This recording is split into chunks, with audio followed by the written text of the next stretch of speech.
আজি শিশু দিৱস প্ৰতি বছৰে প্ৰাক্তন প্ৰধানমন্ত্ৰী পণ্ডিত জৱাহৰলাল নেহৰুৰ জন্মদিনটো দেশবাসী শিশু দিৱস হিচাপে পালন কৰি আহিছে। ৰাজ্যৰ ভিন্ন প্ৰান্তৰ লগতে কলিয়াবৰতো বিদ্যালয়সমূহত পালন কৰা হয় পবিত্ৰ শিশু দিৱস। কলিয়াবৰৰ 666 নং লম্বোদৰ বৰুৱা বাগজান প্ৰাথমিক বিদ্যালয়ত উলহ মালহেৰে পালন কৰা হয় শিশু দিৱস। পোনপ্ৰথমে স্বাধীন ভাৰতৰ প্ৰথম প্ৰধানমন্ত্ৰী পণ্ডিত জৱাহৰলাল নেহৰুৰ প্ৰতিচ্ছবিৰ সন্মুখত বন্তি প্ৰজ্বলন আৰু পুষ্পাঞ্জলি অৰ্পণ কৰা হয়। ইয়াৰ পিছতে কণ শিশুসকলে গীত মাত আৰু নৃত্য পৰিৱেশন কৰে।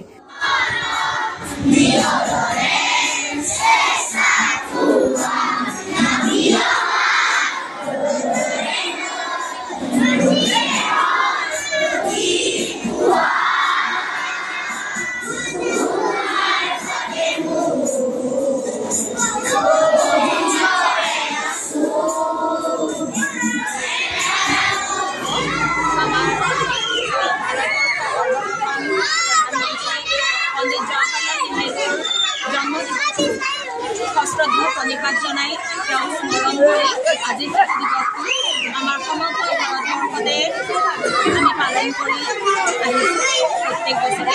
ঠিক সেইদৰে এই বছৰ আমাৰ বিদ্যালয়ত এই শিশু দিৱস আমি উদযাপন কৰিছোঁ। আমাৰ শিক্ষয়িত্ৰীৰ লগতে আপুনি দেখিবলৈ পাইছে এই শিশু দিৱসৰ উৎসাহ কিমান প্ৰবল। আমাৰ সকলোবিলাক ল'ৰা ছোৱালীয়ে প্ৰত্যেকটো অনুষ্ঠানতে অংশগ্ৰহণ কৰিছে।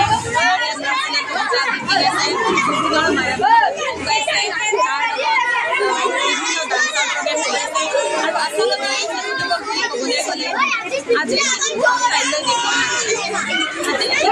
কাইলৈ গতিকে আমি সকলো প্ৰকাৰৰ অধিকাৰ প্ৰদান কৰি এটা ভাল পৰিৱেশ পঢ়া শুনাৰ কাৰণেই হওক বা খেলা ধূলাৰ কাৰণেই হওক এটা ভাল পৰিৱেশ প্ৰদান কৰি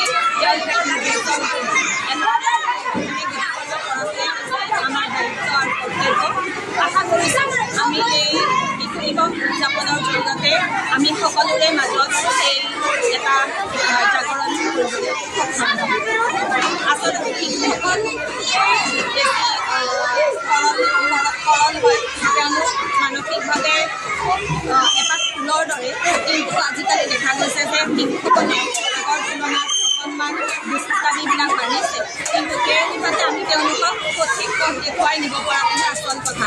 তেওঁলোকক আমি এইটো জনাব লাগে যে অকল শিক্ষাই নহয়, তেওঁলোক এজন ডক্তৰ ইঞ্জিনিয়াৰ শিকোৱাৰ বাবে কথা নহয়, তেওঁলোক প্ৰকৃত মানুহ হ'ব লাগে।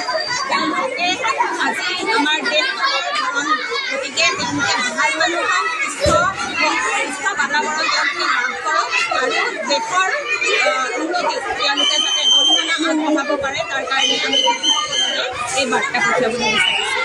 News desk report, any express.